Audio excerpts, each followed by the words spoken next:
All right, welcome back. And we just went over the students' exam in here. For the most part, they did really well. Half of them didn't even remember taking it because it's been about 2.5 weeks now since they took their exam. But good to be back. And we almost finished Chapter 5 before the break. We ran out of time to get to volume. So obviously your exam did not have volume on it. Want to wrap that up here. But before we do, let's just get our brains thinking solid geometry a little bit here. Page 205, I want you to look at the review problems with me if you would please. And what is that shape that we see in number 12? Griffin? Like cylinder. A cylinder. See, we haven't forgotten everything. Good, good. So we're off to a good start already. Now there's a line, a red line on the cylinder that goes right through the little center dot. And what would we call that red line on the picture, Michael? Radius. Oh, wait. I mean a diameter. It's a diameter, right? Now what we do want is a radius. We don't want the diameter. So if it says the diameter is 6 inches, Jalen, we're on page 205, number 12. If it says that the diameter is 6 inches, we want the radius, and what would that radius be, Elaine? 3 inches. So we know that the radius of our cylinder is 3 inches, and then it has another number, the 8 feet. What is that 8 feet, Bryson? No, it's the measure this way. It's the... If we measured you this way, that would be measuring your height. So it's the same with the cylinder, right? So the height of the cylinder is 8 feet. Oh, no. I wonder if they meant to do that. I've got a feeling they did it. I've got a feeling they meant to say 6 feet or 6 inches. Well, you know what? Here, technically, we would have to change the 8 feet to match up with the 3 inches and make 96 feet. Or 96 inches. Let's say they meant 8 inches, shall we? Let's just assume that they weren't being sadistic and they meant 8 inches. Let's help Rebecca out a little bit here, or at least help ourselves, because I don't want to work with big numbers first day back. Are you kidding me? And they want the surface area of the cylinder. Now remember, a cylinder, picture a can, right? What's at the top of a can, class? Circle. What's at the bottom of the can? Circle. And what's technically wrapped around the can? Rectangle. A rectangle, right? So area of a circle. Ooh, it's been a while. What's the area of a circle, class? Pi r squared, right? So we've got a pi r squared, that's the top circle, but there's another circle at the bottom. So we would say 2 pi r squared. And then we have the rectangle. Do you remember how we showed the rectangle's area? Kirsten, started to put a hand up. 2 pi r8. 2 pi r(h). The 2 pi r is the circumference times the height. So let's take these numbers here, and do we have any 7s here, class? No. If we did, what could we use for pi, Jalen? 22 sevens, but we can't. So class, we're stuck using what for pi? 3.14. And the radius, it says, is 3. We can square that in our heads, class. 9. Okay. And then we got another 2, another 3.14. And then we've got a radius of 3 and a height of 8. But I think we can multiply that in our heads also, class. 24. So you go and do this with me there on the paper. Well, actually, let's first say, let's see, what is 2 times 3.14? 6.28. And let's multiply that by the 9. Okay, and somebody work that, all of you working it, but once you get it, call it out to me. 56.52. Goodness. 56.52, yes, is correct. All right, and then let's come over here, and this time let's multiply the 2 times 24, class. 48. Let's multiply the 48 by 3.14. And that's going to be a little bit more involved. Whew, tell you, having to make your brain think math after 2.5 weeks off.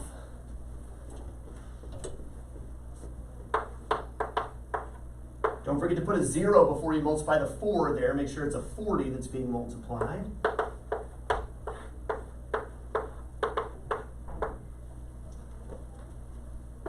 Did we get that? Did we get 150.72? All right, and then let's add those two numbers together now. The 56.5 to the 150.72. And what big old nasty answer do we end up with here, Bryson? 207.24.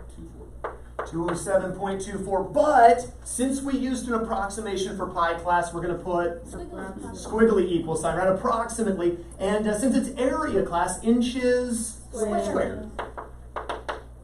And so this is the kind of thing we were doing before Christmas break. How many? Yeah, I remember I remember doing this. Yes, okay. Look at number 13. Let's go a lot easier now. We do the hard one, get that out of the way first. Just kind of shock therapy. Number 13, what shape do we have here, Ben? A square. Square. And how do we find the area of a square? Not surface area, anything crazy, just area of a square. Do you remember? No. Kirsten? S squared? Side square. You could also say length times width. It's just the length and width are both the same. So in this case, Ben, the side is 6. If we square 6, what do we get?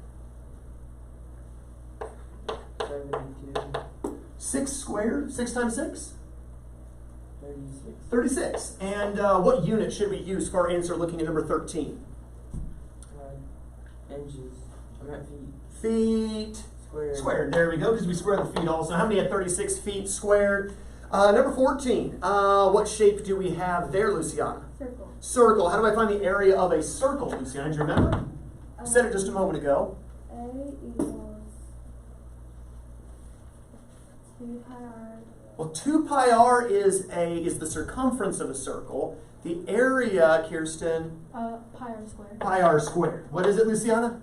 Pi r squared. Pi r squared. All right, and so we've got areas pi r squared. The radius, it tells me, is 5. 5. So, Luciana, when we square that, we get 25. 25. And, of course, we're going to multiply that by pi, which is approximately 3.14. 3.14. At your seats, let's find what the approximate area of the circle is. Joel, you have it already? No. Okay, go and work on it there. And a few people have it already. The rest of us are multiplying the 3.14 times 25. Corey, what you got? Approximately 78.5 inches squared. There we go. Good. How many had the same thing? Approximately 78.5 inches squared. Coming to number 15. What shape do we have on this one, Jalen? A rectangle. Rectangle. How to find the area of a rectangle? Do we remember? A equals LW. Length times width. Good. I mentioned that a moment ago with the square. You could technically use that for a square also. And so if we multiply length times width, that's your seats. 10.5 meters times 8 meters. 10.5 meters times 8 meters. And let's go ahead and get this one from Joel once he's got it. 84. 84, and we're going to use our unit here as being 84 meters squared for our unit here. How many of the 84 meters squared? All right, number 16. What shape is that thing? Michael? It's a parallelogram. Parallelogram. Very good, a parallelogram. And how do I find the area of a parallelogram? Whew. Going back in the brain.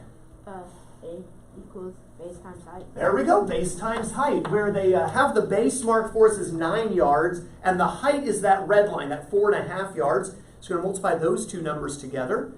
And let's get this one. Ben, did you already multiply it? Well, we'll get to work. Don't just sit there. Get this one from Luciana. You got it? Mm-hmm. All right, what'd you get, Luciana? 40.5 yards squared. 40.5 it was yards?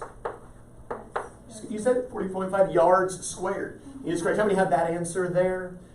Questions on some of this? Just trying to get our brains thinking geometry again after 2.5 weeks off. So we got back in the groove here. Feel like we're a little bit thinking math again. All right, turn the page. Back actually to page 203. Flip backward to page 203. I want to talk about our last concept of geometry that we're going to talk about for this year, and that is volume. Volume. You see that term there. It says it's the measure of the content or capacity of a three-dimensional figure. Mark that first sentence under volume. It's the capacity of a three-dimensional figure. Capacity means how much something can hold, right?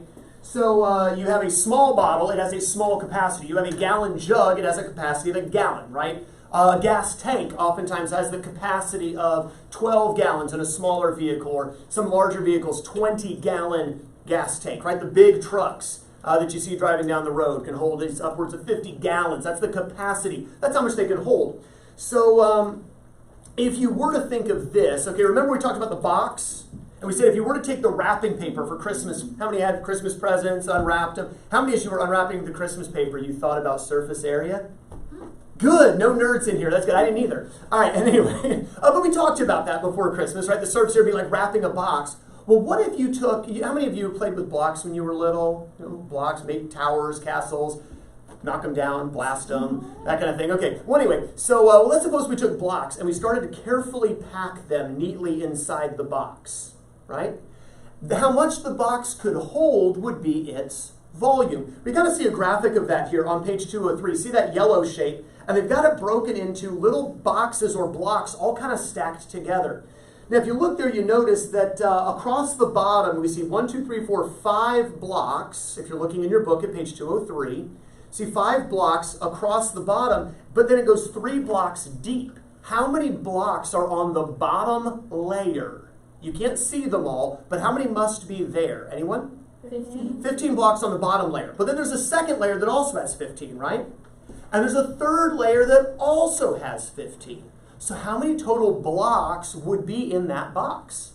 Class? 45. 45 blocks total. Now, the easiest way to figure this, though, to find the volume of a box or of a rectangular prism, is to simply multiply the length dimension, the width dimension, and the height dimension. Counting across the bottom, class, there's how many blocks across the bottom? 5. 5. That's how many lengthwise. How many widthwise going backward? 3. And how many height-wise going upward? 3. Oh, 3? And so, if we multiply 5 times 3 times 3, that also gives us our 45. Now notice though, each little thing is its 5 units. 3 units. 3 more units. Class, we know that unit times unit is unit squared.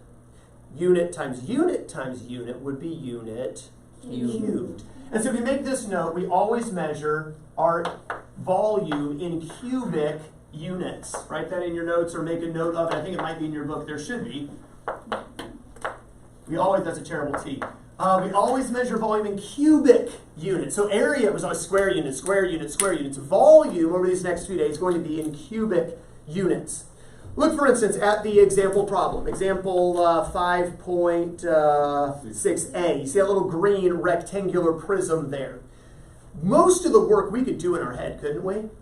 To find the volume of a rectangular prism, class, we're going to use the formula. Say it with me. V equals LWH. Let's try to get everyone saying it with me this time. V equals LWH. So we look at this rectangular prism. Class, the length is 4. The width is 2, and the height is 3. We can do that in our head. 4 times 2 times 3. 24. So the volume then must be 24. Now, what unit was it? Or feet? Feet. So we're going to have what for our volume? Feet cubed. You can either say cubic feet or feet cubed. Which one do I recommend? Feet cubed. Feet cubed. You remember from before Christmas we said that metrics only ever use exponents. U.S. customary units can use either. Why would I make myself confused?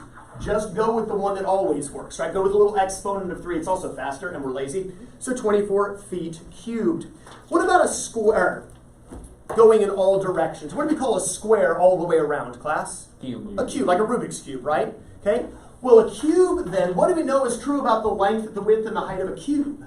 They're all the same. They're all the same, right? Because it's all squares all the way around. So remember with a cube, when we talked about surface area, we had something called an edge. And just that edge length instead of a length or a width or a height and stuff like that.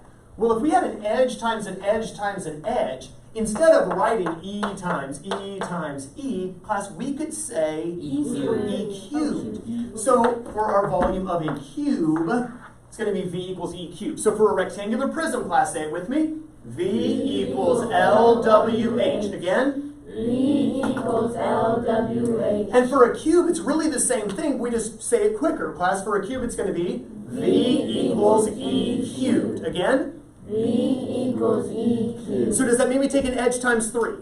Yes. No. It's edge times itself times itself. Now, in this case, they give us on the top of page 204, they give us a cube, class, with an edge that is 3 what? Kilometers. That's a big cube. How many have read in the book of Revelation about the New Jerusalem? The city of God that's going to come down out of heaven after God judges the earth for its sin, the tribulation's done. It's a gigantic cube. right? However many thousands of miles, I believe it's 12,000 miles, something like that, each direction. So it's a really tall cube. And really big cube. Anyway, that's what it is. Well, that's what we've got here. So not quite as big, but a really big cube. So if we've got this 3-kilometer edge and we've got a cubit, that means 3 times 3 times 3, 27. And we're going to also do the same with kilometers and leave the kilometers cubed. Does it make sense what we did there on the cube? Okay, questions on those formulas? Seem pretty easy? Okay, volume, we just multiply the 3 dimensions together. If it's a cube, they're all edges. If it's a rectangular prism, length, width, height. Turn over to page, or look across the page. Check that again. Look down the page 204. And right below that little write-up on cross sections, you can look that on your own time. But I want you to do page 204, number 1, number 3, and then at the top of the next page, do number 5. So pages 204 to 205, do numbers 1, 3, and 5. There at your seats.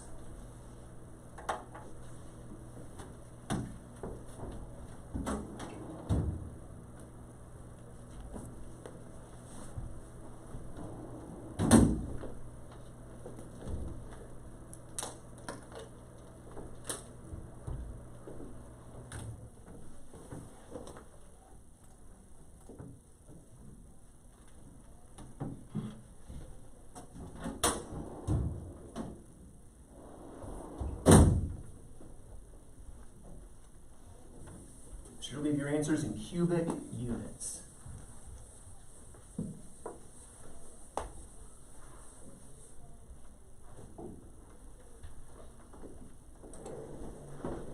Some people's brains clicking really fast this first day back. Some of us got to take a little bit more to get moving. That's okay.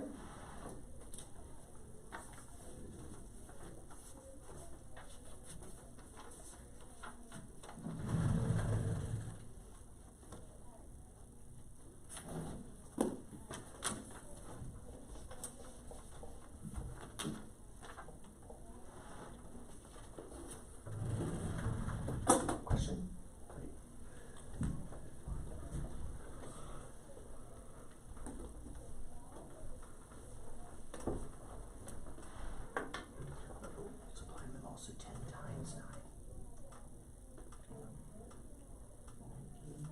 No, 10 times 90 times 13.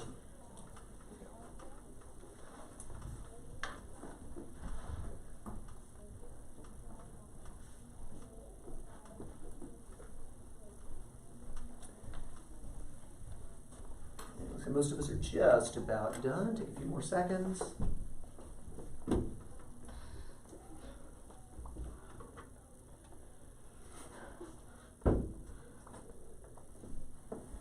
All right, let's take a look at these together. Number 1, we had to multiply 7 times 3 times 9. What do we get for the volume of that first rectangular prism, Ben? 180 inches cubed. Close. I think you had 189. Is it 180 or 189? 9 times 1 is 9. I had 180. Had 180. 189 should have been our answer there. 189, so 7 times 3 is 21 times 9. 189 cubic inches or inches cubed. How about number 3? What did you get on that one, Kirsten? 1,170 feet cubed. Well, not 1,170. I know, it's like new semester, new year, same thing. 1,170 feet cubed is correct. Number 5, we had to cube the 20. So 20 times 20 times 20. Joel, what'd you get? 8,000. 8,000. 8,000. What's our unit? cm cubed. Centimeters cubed. Cm for centimeters. Good. 8,000 centimeters cubed. How many had all 3 of those correct? Any questions on how to use the formula? Feel like we understand a little bit better now that we've tried it in some cases. Let's do the evens now. 2, 4, 6. Now that we've tried the evens, even if we made some mistakes, that's okay. Let's fix it now on 2, 4, 6. Doing the evens now. Again, multiply the easy 2 numbers first. Save the harder number for last.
just another minute or so.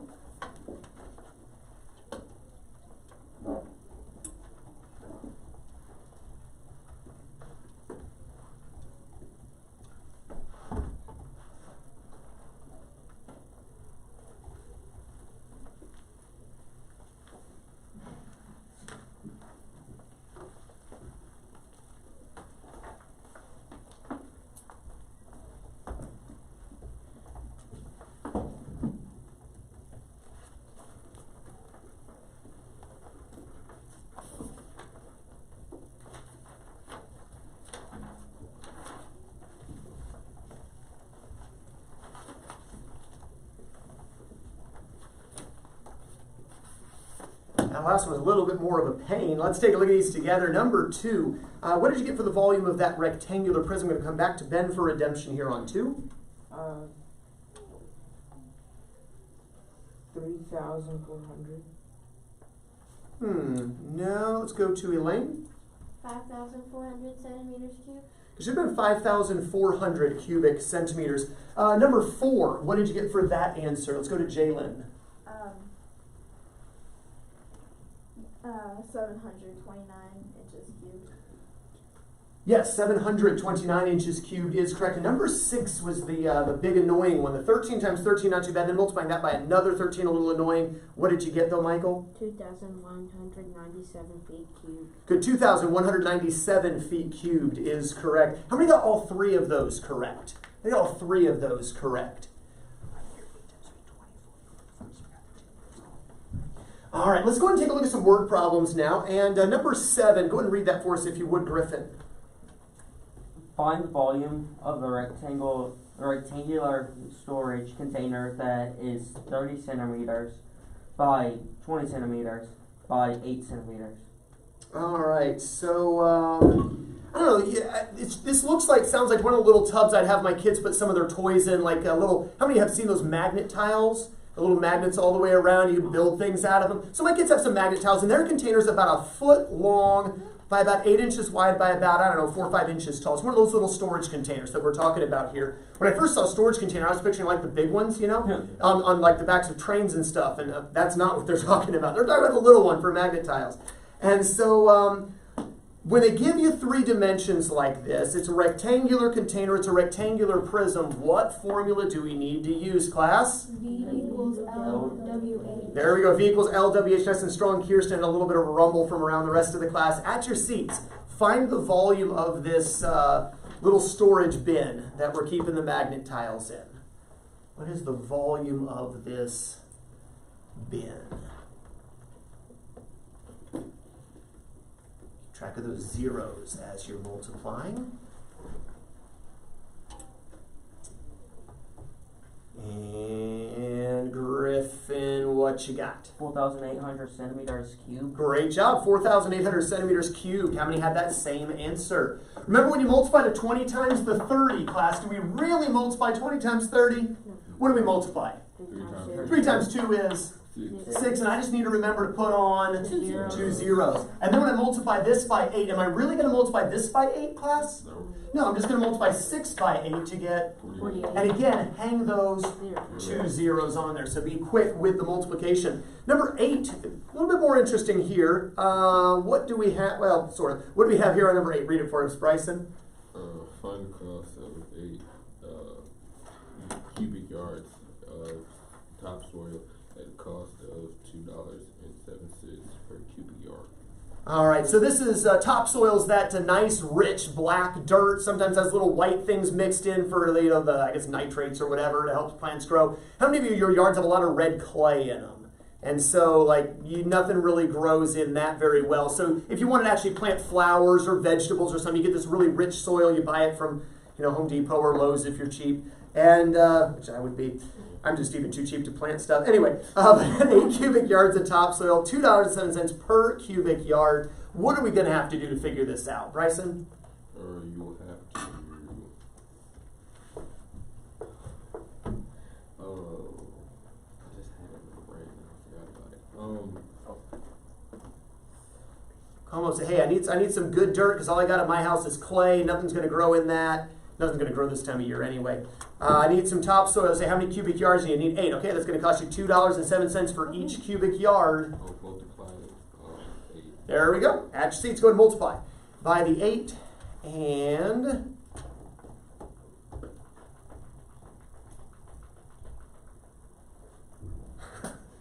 You got it? What you got? $18.56.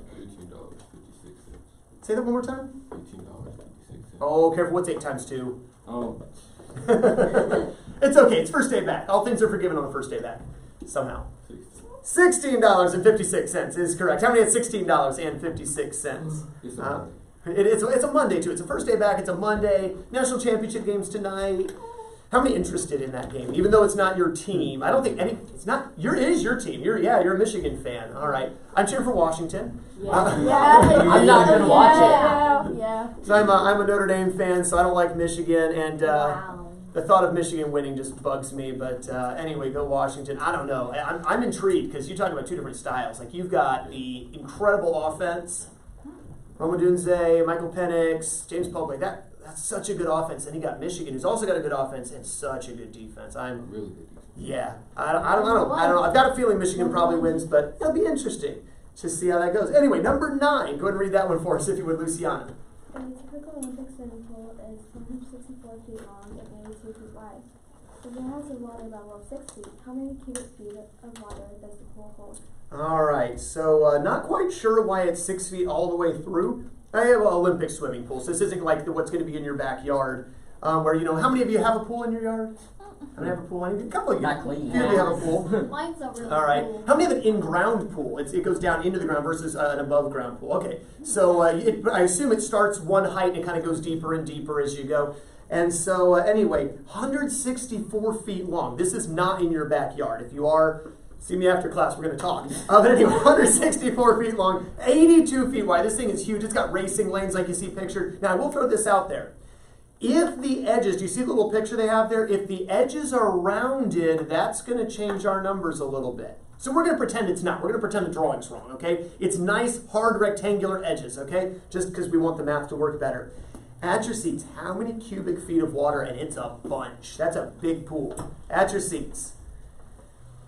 Once again, multiplying, what class? Length times width times height, right? LWH. Some big numbers here.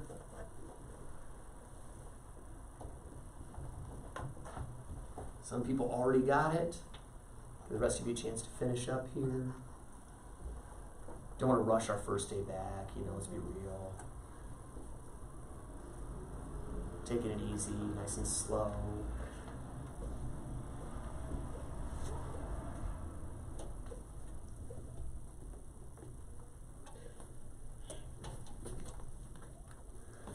There you are. You wouldn't understand, Michael. I don't either. But it's okay.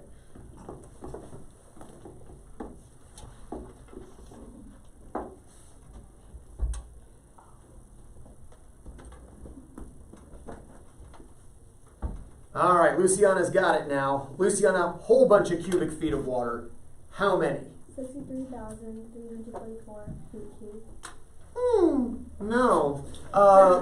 Joel is going nuts over there. Joel, what did you get? 86,688. Oh, also no, but close. Corey. 80,688 feet. 80,688 cubic feet is correct. 80,600. How many had that answer? How many had that? Okay, a few of you did. That's a lot of numbers to multiply there on a first day back when our brains probably aren't fully awake yet. How many of you today was the earliest you've gotten up in 2 weeks? Like, you were not getting up this. How many still got up early, even over break occasionally? Some of you did. Okay. How many of you got up early on Christmas Day? I woke up at 2 a.m. All right, you were up at 2 a.m. Now, you didn't wake the family up, did you? No. All right, was it like one of those, hey, Mom, it's 2, let's open presents? I was banging on the door, but she wouldn't wake up. When I was growing up, it was 6 o'clock. We had to wait till 6 o'clock to get Mom and Dad up to open I presents. know. How many of you, it's after 6? How many of you, it's before before It has to be 6? 7. Really? What time did you get your family up? 12. Midnight? 12. At midnight on the dot, you're opening presents. Wow, okay, that's awesome. All right, now did you actually go to bed and then get up, or did you just all stay up till midnight and just open the presents at midnight? son went to bed. I stayed up. You stayed up, okay. All right, Corey? Well, 1 year I woke him up around like 4. That's murder. For Christmas? For Christmas Day, like the day we open the presents. My mom gave me a riddle and I had to like search around the house for my present. Oh, my parents did that. The last couple years when I was a teenager, they would hide our presents and we'd have to go all over the house searching for them. If we found a sibling's present, we weren't allowed to tell them. We had to just, well, that's not mine. We just kind of move on. Just don't say anything. And they had to count, how many we were supposed to have. So, nope, we still got 2 more. Go find them. That was actually a lot of fun. I'm not gonna lie. That was pretty cool. We did that. My parents made us wait till like 8 to open. That's what I'm saying. Well, normally our rule is 7:30 for our kids, but my son did not sleep that night because he had an ear infection and he couldn't get comfortable. It was really sad. He sucks on a pacifier, but when he sucked on the pacifier, it made his ears hurt worse. So we had to take the pacifier away, but then he couldn't sleep because he was used to sleeping with a pacifier. He now no longer sleeps with a pacifier. We have won that battle, but he was up all night long. So my wife and I didn't get up till like 8:30, 9 o'clock ish. So my poor kids, the ones who were actually sleeping all night, it was a long wait for them. Bless their hearts. Anyway, how do we get off on that? I don't even know. Oh, because we had to wake up early this morning, so we're kind of groggy. All right, anyway, number 10, big numbers. Speaking of big numbers, this gets worse. All right, so all of you for number 9, make sure you have the correct answer written down. Even if you didn't get it first, write it down. 80,688. Because you're going to need that number to do number 10. You're going to need the answer to number 9 in order to do number 10. So 80,688 cubic feet. Now, Corey, give us the question it asks in number 10. How many pounds of water does the pool in column 9 hold if 1 cubic foot of water weighs 62 pounds? All right, 1 cubic foot of water, that seems unrealistic. Cubic foot of water, 60, I don't know. Anyway, let's just go with what they say. I'm going to Google it now. Cubic foot of water is 62 pounds, and there are 80,688 cubic feet. At your seats, how many pounds of water in that pool? Well, I fact check this because that does not sound right.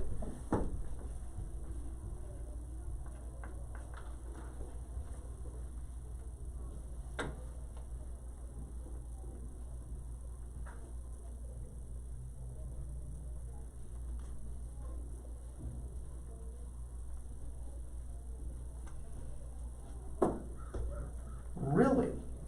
It really is 62.4 pounds. They're just rounding to 62. Huh.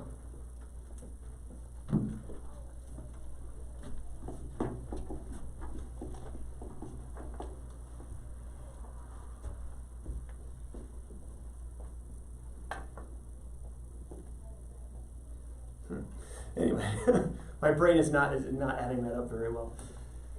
Like a gallon of water weighs 8 pounds. Like a gallon, it's not like 8 gallons fits in a cubic foot, surely. Anyway, yes, my spatial ability to comprehend that is somewhat limited. All right, it's in the millions. So if your answer is not in the millions, it's already wrong. Okay.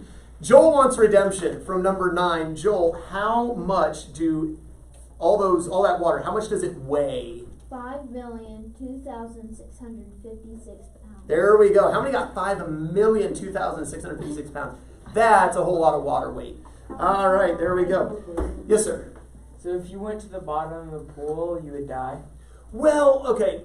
No. Remember, there's a lot of water around you, right? It's not all directly on top of you. But let's suppose you laid on the ground and they put this pool on top of you, and then they filled it with water.